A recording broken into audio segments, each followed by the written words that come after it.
네, 오늘은 우리 정읍의 서원 이야기를 해드리려고 합니다.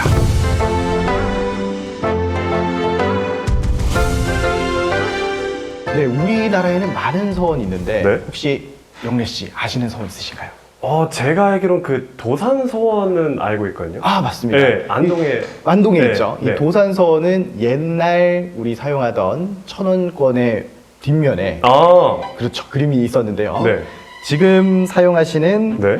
천원권에는 겸재정선의 개상정고도라는 게 그려져 있습니다.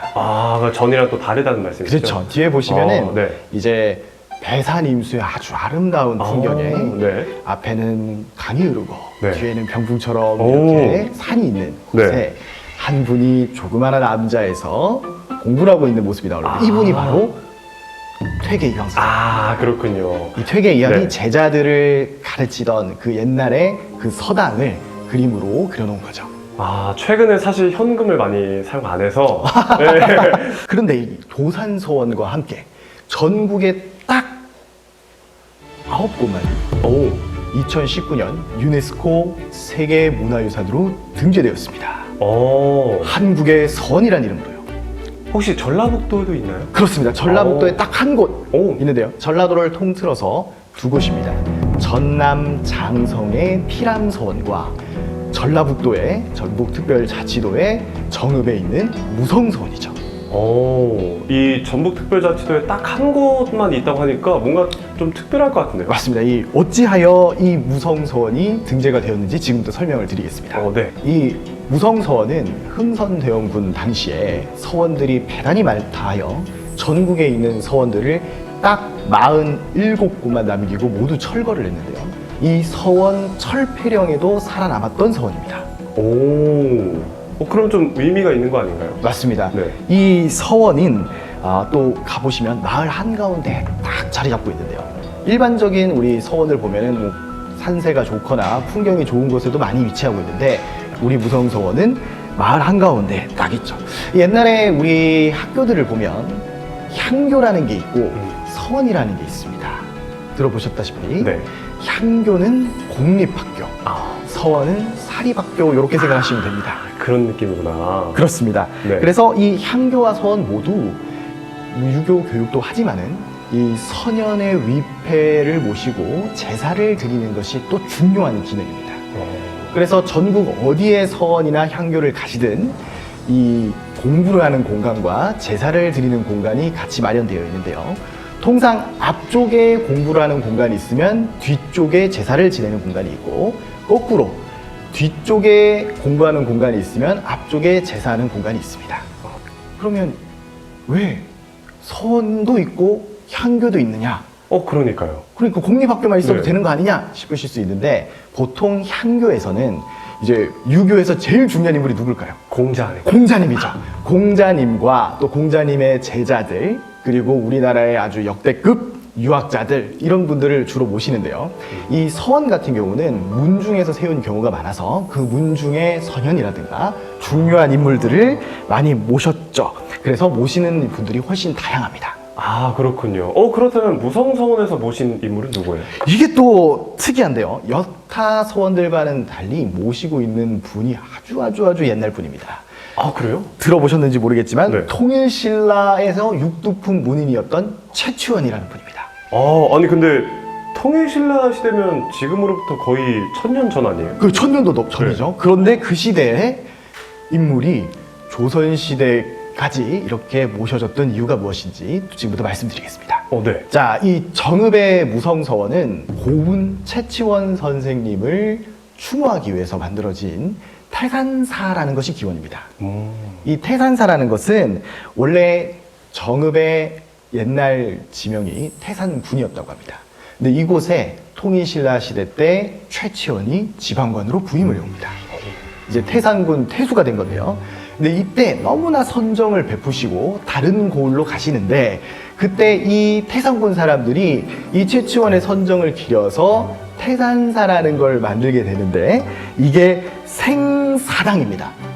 살아있는 분에게도 제사를 지내는 그런 일이 있었던 거죠, 과거에는. 그러니까 너무너무 고마우니까 살아있는 분인데도 제사를 지내고 잘 되기를 바라는 그런 느낌이었던 것 같은데, 누가 아직 내가 살아있는데 이렇게 제사를 지내준다면 뭔가 좀 색다른 느낌일 것 같습니다. 그런데 이게 세월이 지나서 이 조선시대가 되면 여러 건물들과 합쳐져가지고 이 태산사가 태산서원이 됩니다. 그리고 조선시대 숙종 22년에 이른바 사액서원이 되는데요. 그러면서 무성서원이라는 이름을 받게 되죠. 이 사액이란 게 뭐냐? 이게 임금이 직접 서원의 이름을 내려주는 거다. 그래서 현판을 떡 하고 내려주시는 거면 이게 엄청난 특전이 있습니다. 네. 이게 막 재정적인 지원도 많이 받게 되고 여러 가지 면세라든가 면역의 특전이 있기 때문에 아주 중요한 것이었죠, 당시 사람들에게는. 네. 정말 이제 임금이 직접 그렇게 이름을 내릴 정도였으면 정말 중요한 서원이었겠네요. 맞습니다. 네. 그리고 이 모시고 있던 최치원이라는 분이 워낙 대단하신 분입니다. 개천에서 용난다라는 말이 딱 들어맞는 분입니다. 그러니까 이분이 엄격한 신분사회였던 신라 사회에서 이제 한계를 느끼신 거죠. 그래서 12살에 당나라로 유학을 가게 되는데요. 너무 어렵다. 너무 어리죠. 근데 아버지가 이제 아들을 보내면서 이런 얘기를 하셨답니다. 네가 만약에 10년 안에 합격을 하지 못하면 너는 내 아들이 아니다. 어디 가서 내 아들이라고 하지 마라. 나도 내가 아들이 있다고 얘기하지 않겠다. 거의 그런 거 아닌가요? 네. 제사 너 삼수에도 못 붙으면 네. 내 아들 아니다. 아이고, 네, 족보에서 이거 지우겠다. 그러니까요. 이게 너무 이게 좀 팍팍한데, 그렇지만 이 최치원은 좀 특이한 분이셨습니다. 이영만리의 그 어린 나이에 갔음에도 불구하고 열심히 자기 주도 학습을 하시더니 불과 10년을 기약했지만 불과 6년 만에 장원급제를 하셨습니다. 당시에 당나라가 외국인을 대상으로 치르던 빈공과라는 게 있었는데요. 요즘으로 따지면 외국인 전형으로 대입에 딱 성공하신 거죠.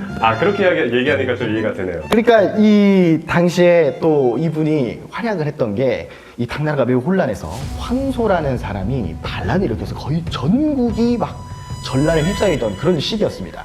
그때 이 최치원이라는 분도 이 종사관으로서 같이 활동을 하는데요. 그 당시에 이 토황소 경운이라는 글을 써서 이 황소에게 전달을 하게 되는데, 이 반란군 대장인 황소가 그 글을 읽더니 깜짝 놀라가지고 침대에서 굴러 떨어졌다. 이런 얘기가 나옵니다. 이 내용을 읽어보면 이제 협박문인데요. 천하의 사람들이 모두 너를 죽이기로 생각할 뿐만 아니라 땅 속에 있는 귀신들도 벌써 죽이기를 논의했다. 넌 이미 죽은 목숨이다. 이런 내용이었다. 이 세상 모든 존재가 그렇죠. 너의 목을 노리고 있다. 그렇죠. 얼마나 끔찍합니까? 누가 나를 쳐다보면 다 나를 어떻게 해친다는데, 그래서 굴러떨어졌다. 이런 얘기가 나오는데, 이 최치원이 남기신 문장 하나하나가 정말 명문이었다고 합니다. 그러다가 이제 나이가 차서 만 28세 정도 되시면은 신라로 귀국을 하시게 되는데요. 그리고 이제 여러 벼슬을 하시다가 오늘날의 정읍, 옛날에 태산군의 태수로 부임하시게 된 거죠. 그렇군요. 근데 그렇게 뭔가 이 고독하게 유학을 갔다 와서 네. 그렇게 훌륭한 업적을 남겼기 때문에 그렇죠. 많은 사람들의 그런 제사도 받고 그렇죠, 그런 그렇죠. 것이죠. 그렇게 유학파로서 이게 뭔가 선진 행정 시스템을 도입하고, 그래서 뭔가 선정을 하셨던 것 같은데, 그렇게 지방관을 전전하다가 당시 진성 여왕 때 이제 시무 10여조라는 개혁안을 제시하게 됩니다. 정확한 개혁 내용은 남아있지 않지만 이게 안타깝게도 받아들여지진 않았고요. 그리고 이제 은둔을 결심하시고 전국 방방곡곡을 떠돌면서 수없이 많은 저술과 행적을 남기셨죠. 그렇군요. 어떻게 보면 시대를 조금 더 잘 만났으면 맞습니다. 더 큰 발자취를 남기실 수 있었을 텐데. 그렇습니다. 네. 이게 조금 지나면 이제 고려가 이제 개국이 될 텐데, 이 최치원이 은둔했던 시기가 좀 타이밍이 좀 그랬던 거죠. 이 언제 최치원이 돌아가셨는지는 정확하게 알 수 없지만 여기저기서 행적을 찾아볼 수 있는데, 그 중에 또 유명한 곳이 이 부산하면 생각나는 해수욕장 어디입니까? 해운대죠. 해운대죠. 네. 이 해운대가 해운대라는 이름을 갖게 된 이유가 또 이 최치원과 관련이 있습니다. 진짜요? 최치원의 호가 해운인데요. 그래서 이분이 가보니까 풍경이 너무 수려한 거죠, 이 바닷가가. 그래서 거기다가 이제 해운대라고 바위에 새겨놓은 것이 해운대의 기원이 되었다, 이런 얘기가 있습니다.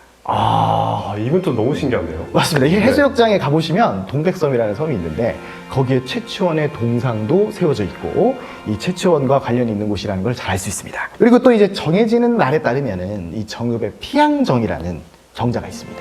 그 현판에다가 호남 제일정 이렇게 그려져 있는데요.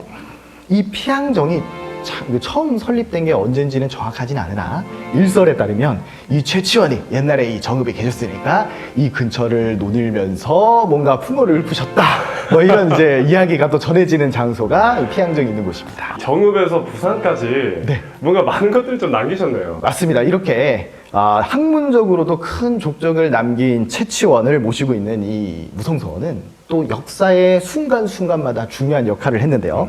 이 1905년 이른바 을사늑약이 체결되고 이제 많은 사람들이 분개하게 되죠. 이 나라의 위기가 닥쳤을 때 이곳에서 붓 대신 칼을 드신 분들이 계셨습니다. 그분이 누구냐? 면함 최익현과 그분의 제자였던 임병찬이라는 분인데요. 이분들이 을사늑약에 항거하면서 1906년에 의병을 일으켰는데 그 장소가 바로 또 이 무성서원입니다. 아, 그렇군요. 확실히 유네스코 등재될 만하네요. 맞습니다. 이 주변에 경관이 수려한 이 서원도 많지만은 이 마을 한가운데서 이게 크고 작은 집들에 둘러싸여 있는 이 무성서원은 항상 역사 속에서 낮은 자세로 주변 이웃과 더불어 함께 있고 때로는 이 불타는 애국심으로 불의에 맞서서 분연이 일어났던 그런 유서 깊은 곳이다. 혹시 정읍을 방문하신다면 유네스코 세계문화유산에 빛나는 우리 무성서원을 방문하시고 우리 깊은 내공과 조상들의 얼을 한번 느껴보시기 바랍니다. 네, 오늘도 재밌는 역사 이야기 고맙습니다. 네, 감사합니다.